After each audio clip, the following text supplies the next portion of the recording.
आपण रस्त्यानं जीव गमवायला आलो नाही, तो शेतात आणि त्या धोरणामुळे जो जीव जात तो जीव वाचवण्यासाठी आपण चाललो आहे. लक्षात ठेवा, आपण सगळ्यांनी हे लक्षात ठेवलं पाहिजे.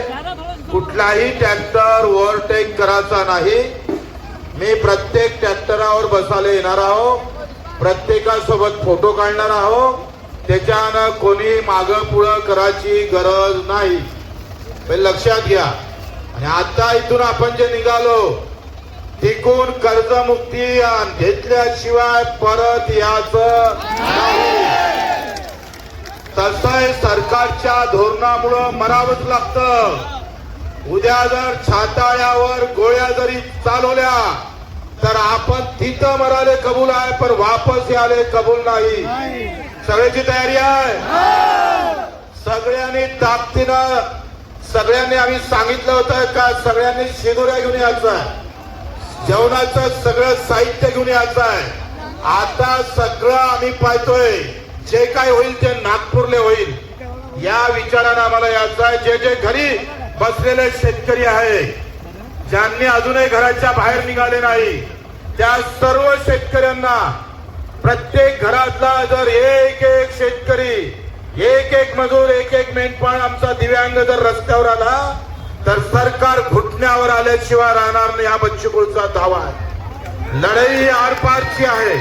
नेहमी नेहमी लढाई करणं शक्य नाही, कारण या लढाईसाठी आपले 8 ते 9 महिने गेले.